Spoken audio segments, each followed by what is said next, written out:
Hello, I hope you're doing well. Hope you guys all had great weekends. Welcome back to another esports news episode. As always, each segment will be timestamped down below. We hope you guys all enjoy, and as always, let's get into it.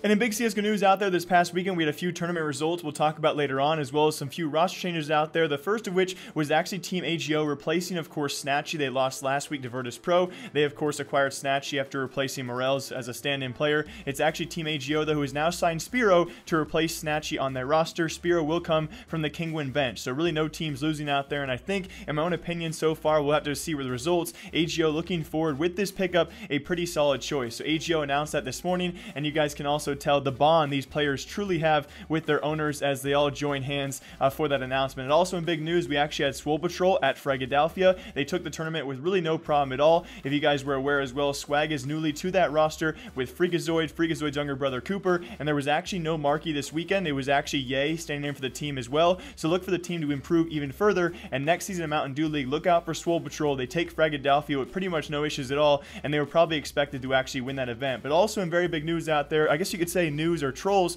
we're not really sure as of right now, but most likely a troll out there, as we actually have big member Smooya, or I guess current big member Smooya. We'll see what happens in the next few days here, apparently deleting this tweet on screen. Of course, that does say 5 Germans is better than 4, and that being, of course, direct reference to him being the only UK player on that big roster. Now, of course, it's most likely a troll. This guy is definitely good at doing that kind of thing and making a bit of drama before the major does happen in September. I highly doubt it. Of course, you guys probably know the main reasons as to why the major not only probably needs him as one of their better players, they're by far and away a very solid opper on that lineup, but on top of that, stickers will be finalized sometime soon, so it's very unlikely he actually meant that troll. Although we had other weird tweets out there over the past weekend or so, no one really sure what the issues are going on with Team Big, but I highly doubt they're going to make any roster changes right before the major. It seems like a very bad time to do so. But also, bouncing out that, we also had IEM Shanghai this past weekend, a very good tournament out there, and it definitely showed some results that were kind of sad, I guess you could say, and that actually was NRG taking the entire tournament, which is really cool to see. That roster,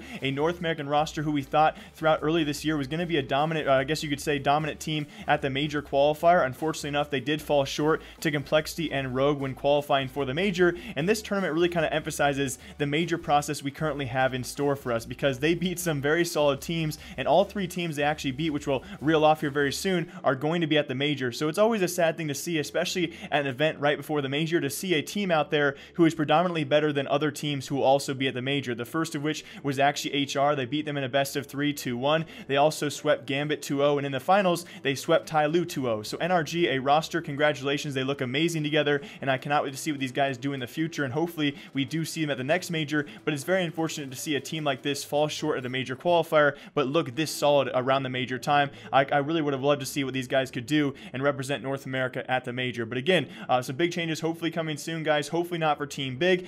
Team AGO acquired their new member Spiro, and that's it for today's CSGO news segment. But let's bounce into, of course, Dota 2. And in big Dota 2 news, of course, we do approach the TI-18 International. We're going to touch on prize pool probably later this week, because we did have Immortal Treasure 3, of course, drop last week finally, and a lot of controversy around that drop, people thinking it was eventually bugged. We did have Valve, though, officially respond to that, and it does leave us in kind of an awkward space, and I wanted to bring this up last episode as well. If you guys don't know the full background story, Immortal Treasure 3 did drop last week. There are many people out there taking to Reddit, other forums, and just trash-talking the game in general for these bugged odds like we saw for the first week or so of Immortal Treasure 2, which is actually released TI-17 or the same time last year, or just around the same time. And so, of course, we actually had Valve respond to this. They said they found a small bug out there, and they re-rolled all the Immortal Treasures for people who had opened the treasures in the first place. And unfortunately enough, it was probably going to be a problem no matter what. We still had people who didn't get anything the first time they rolled, and around the second time as well, they still had no new items in their inventory because they just didn't get lucky enough to actually get those items in any of the rolls. So, of course, we were probably already going to have the issue. We actually have Valve responding on Steam to several people out there, so it was always going to be an unfortunate issue, but for the most part, it does seem like the bug was actually fixed for most people, and I guess you could say probably close to a majority of people who did not get anything special the first time they rolled and opened stuff did get something the second time around. But there was always going to be those small, minute players out there who got nothing both times, and it just kind of comes down to being very unlucky. But also, talking about luck out there, guys, us humans definitely need it as we take on the bot AI team, of course, in Dota. It was late in July. They took on the bot AI team, that is, took on 5 5K to 6.5K MMR players. And if you guys do remember, that was the first time they actually lowered the restrictions of the hero pool, and it was actually really cool to see the humans over there actually took 2 of 4 matches. Now, they actually took 2 of the first 3, but they actually played a map 4, and therefore they lost that last match. So it was the humans splitting the series with the bot AI team. They actually returned, though, this past weekend to face off against the top 99.95% of players, and well, it just didn't go our way, guys. Even with restrictions, this bot AI team is looking very prepared for the international, which they will compete at sometime soon. Unfortunately enough, it was them winning the best of 3 series. They took the first 2 games very convincingly, and this time around it was actually the humans and the bot AI team going to map 3 no matter what, and it was actually humans who did win that last match, but still it was the bots who took the best of 3 against presumably one of our best team we could really put forward, besides that, of course, being the pro teams who will be at the international. And yes, the bot AI team will be there after the international concludes to play some of the best teams in the world. So that's the next stop. Do we have a chance, though, is the real question. It seems highly doubtful at this point, but I cannot wait to see those matches. It should make for some fun after the international concludes.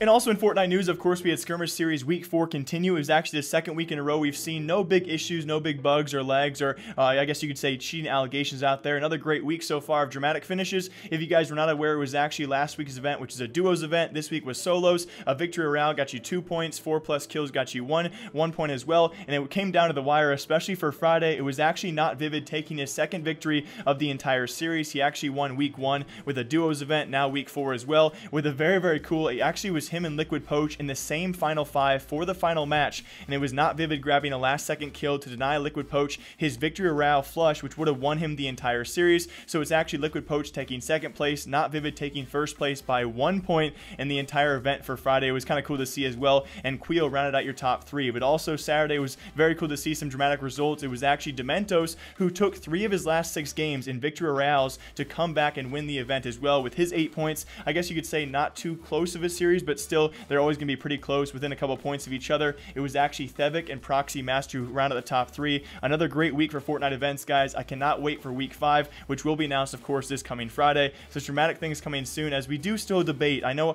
I don't want to talk about this way too long, but we're definitely right now, I wanted to talk about this last episode. We are currently in the SMG meta for Fortnite, and we are seeing more complaints than ever. Of course, 2 patches ago, we did see, unfortunately enough, the nerf for mats, especially wooden for brick, and it's been unfortunate to see, of course, the buffs coming for SMGs. Right now, it seems we're in the left click, point, shoot kind of era for Fortnite. What do you guys think about that? Hopefully, Epic's going to respond. With this kind of response so far, we've always seen Epic response sometime soon after, so maybe next patch we will see some kind of response or some kind of nerf for SMGs, so it's not just left click, point, shoot Fortnite.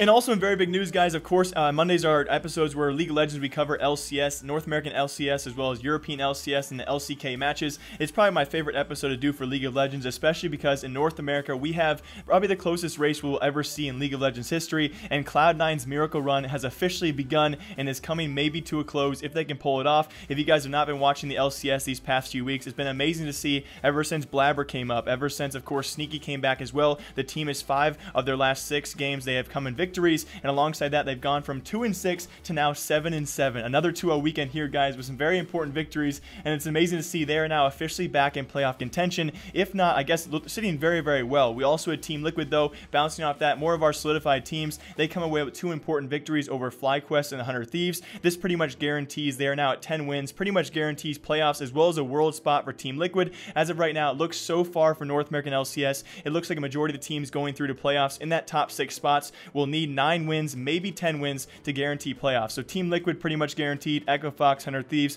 looking very good as well, but still a race for 4, 5, and 6, and Cloud9 is definitely one of them. But more in sad news out there, we actually have CLG Gaming now on a 6-game losing streak, and TSM, unfortunately enough, joins them. They've actually lost 6 of their last 8 matches. So still an amazingly close race coming from North American LCS. I cannot wait to see what happens next week, but it seems like you can pretty much tell by trajectory-wise, Cloud9 on the rise, TSM on the decline, as well as CLG. It seems like Cloud9 have it wrapped up. I don't want to say anything too soon, but North American LCS right now has been really, really fun to watch. Some big upsets hopefully coming soon as the playoff race does continue. And again, I've said this in previous episodes, but I love contrasting North American LCS, European LCS, and LCK. They seem all so very different. Of course, we have a close race in North America, but again, it's kind of weary for the future if these North American teams can actually compete at Worlds. But on top of that, the European LCS race is so much different. It's actually a race for the #1 spot right now. Pretty much you have 5 teams that are They're all within one game of each other, competing for that top spot. You have, of course, this week, though, it was actually Schalke and Vitality both going 2-0 and really picking up very important wins to actually solidify their top 6 spots.